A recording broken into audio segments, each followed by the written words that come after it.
Vamos lá, galera. Olha só, tem uma galera que já está ao vivo aqui comigo e nós já estamos ao vivo aqui na rádio, bom demais. Seguinte, eu havia comentado com o pessoal e nós vamos dar sequência nesse pequeno, né? Dentro do curso tem essa parte que é quase um recorte. E eu havia falado da arte de ouvir, aí ontem eu falei da arte de dialogar e hoje nós vamos falar sobre relacionamento conjugal. É tão sério esse assunto, ele é tão pertinente, porque quando a gente fala em relacionamento, o fim de um relacionamento ele pode ser extremamente traumático. O fim de um relacionamento, inclusive quando envolve filhos, quando envolve patrimônio, é um caos. E esse fim de relacionamento ele poderia não ter acontecido se as pessoas fossem mais atentas a alguns detalhes que passam. E ninguém é formado, né, em relacionamento, a gente não tem basicamente cursos para se relacionar, embora a gente tenha aí alguma terapia de casal e etc.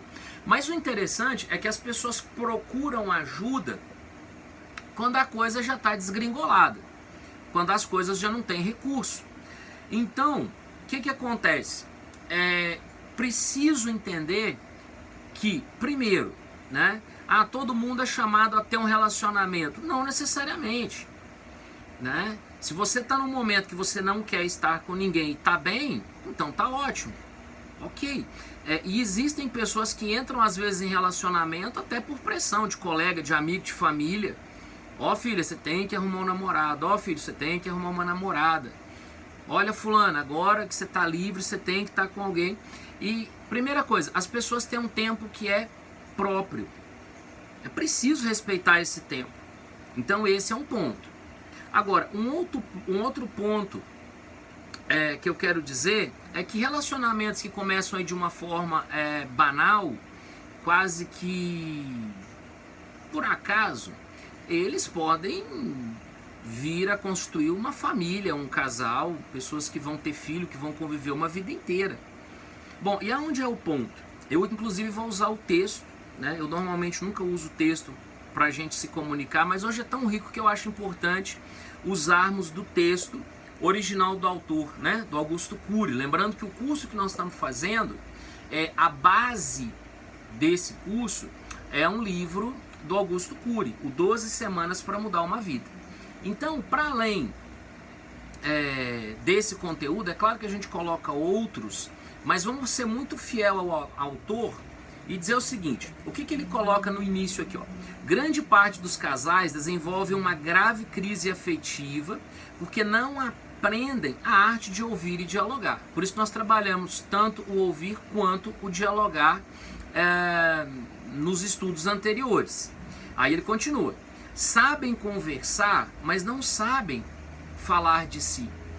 Porque quando você está num relacionamento íntimo com alguém, o mínimo que o outro espera é que você esteja sendo transparente, honesto, sincero, que você saiba falar aquilo que você precisa, o que você gosta e o que você não gosta. Isso é muito tranquilo de entender e de perceber. E aí continua. Conversa sobre política, sobre dinheiro, sobre filme, né? Vai num barzinho, reúne a galera, mas não falam das suas próprias histórias muitas vezes, não falam daquilo que é a voz, né, da emoção, é a expressão que o autor usa aqui. Eles têm ousadia para brigar, mas têm medo de falar dos próprios sentimentos, porque num relacionamento a dois, né, nem sempre esses dois eles se tornam grandes amigos. E qual que é o detalhe? É bom tentar entender como começou esse relacionamento. O que motivou esse relacionamento?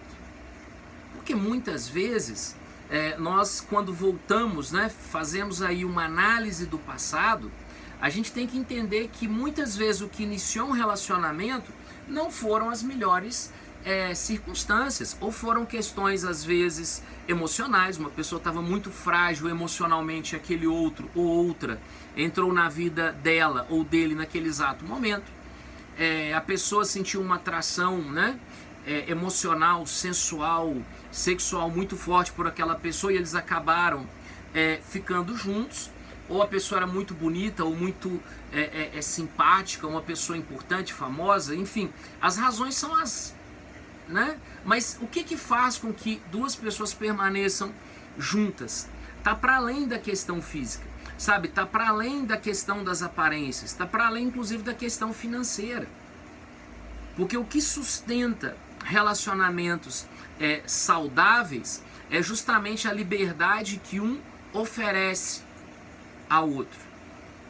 Uma vez, e aí eu vou dar um exemplo, eu nem sabia que tinha jeito disso, não quero dar ideia para ninguém, mas eu fiquei horrorizado. Uma colega minha de trabalho, né, toda animada porque disse que tinha conseguido espelhar no celular dela o celular do marido, que agora ela iria saber o que o marido fazia. Bom, quando o seu relacionamento está nesse ponto, é porque muita ponte já foi quebrada. Ou seja, se aquilo que o outro, né, tem no seu aparelho é secreto, não pode ser vislumbrado, né? Se é um acordo entre os dois, ok, não estou aqui para isso, mas eu estou dizendo o seguinte: cada pessoa tem direito à sua intimidade, mas quando eu me proponho a estar com alguém, eu também estou dizendo, olha, boa parte dessa minha intimidade, ela vai ser rompida. Eu vou abrir mão dessa intimidade. E aí, o autor continua. A personalidade, né, é uma grande casa. E a maioria das pessoas que estão juntas, elas vão no máximo ali na sala de visitas. Elas conhecem os defeitos de cada um, mas não as áreas mais íntimas. Ou seja, elas discutem problemas, as contas da casa, os problemas às vezes com os filhos, a questão do trabalho, mas tudo de uma maneira muito superficial. Quando duas pessoas que estão juntas, elas não aspiram coisas semelhantes, quando elas não estão dispostas a ser suporte um para o outro, e quando eu digo suporte, né, lá na Bíblia diz que Deus dá força para que as pessoas suportem-se umas às outras, né? Suportai-vos uns aos outros. Mas não é suportar no sentido tolerar, aguentar o defeito do outro, o mau jeito do outro. É suportar no sentido de ser suporte para o outro. E isso, né, de ser suporte para o outro, extravasa a própria questão do casal, né? Ser suporte para os filhos, ser suporte lá nas suas comunidades, nos seus amigos, no seu clube de serviço, né? Suporte. E às vezes aquela pessoa que dá mais trabalho é a que mais precisa de suporte. Por isso que ela dá trabalho. Você que está me ouvindo em casa, tem mais de um filho, né? E aí você nomina e fala assim, bom, eu tenho um filho que dá muito trabalho e eu tenho um filho que nem dá tanto trabalho. E muitas vezes o que não dá tanto trabalho vira e fala assim, vocês dão muito mais atenção para o fulano ou para a Beltrana. E por quê? Porque eles demandam mais trabalho. Não tem nada a ver com amor. É outra coisa. Amor é outra coisa, é para outro programa. Então, um casal cresce na amizade quando eles são capazes de falar das suas mágoas, quando eles são capazes de cultivar o amor sendo um para o outro, né? Às vezes o casal ele tá muito já numa relação desgastada e tal, e eu vou comprar um presente caro. E às vezes não é o presente caro que vai mudar, porque o presente caro ele envolve relativamente pouco tempo. E se tem algo que as pessoas às vezes não têm umas para as outras, é tempo. Brás, mesmo em pandemia, muita gente de home office, gente, é quase pior do que o outro jeito de trabalhar, porque a sua casa deixa de ser um espaço de frescor, de alívio, de ninho, de proteção das coisas do trabalho, né? E ela passa a ser também o espaço do trabalho e o espaço do conflito. Tem pessoas que trazem para dentro de casa, de uma maneira muito forte, os conflitos que ela está ali lutando no celular, no computador, reunião via Skype e aquele monte de coisa. Nem todas as pessoas são capazes de equacionar tudo isso. Então, para que a gente possa conviver com alguém, eu preciso dar o espaço do ouvir, julgar menos, cuidar mais, né? O que você está precisando? O que você quer que eu faça? Em que eu posso te ajudar? Eu percebi que o outro está naquele dia em que não dá nem para olhar para ele. eu não vou trocar certos assuntos que eu sei que vai irritá-lo, né? Amanhã eu converso. Hoje eu vou falar de algumas frivolidades, de coisas mais básicas. A vida a dois, os relacionamentos, eles são construídos com duas mãos.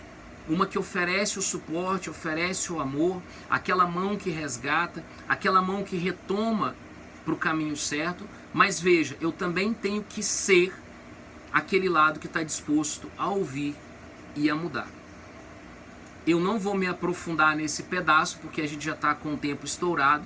E se vocês quiserem que o programa, né, de amanhã continue falando de relacionamento a dois, deem um feedback para mim ou deem um feedback aí para o Matheus através do WhatsApp da rádio. E as pessoas que já estão na lista de transmissão, 92 26 4172, eu vou fazer um extra com vocês, tá, sobre esse tema de relacionamento. Valeu? Abraço, fiquem com Deus, tudo de bom sempre!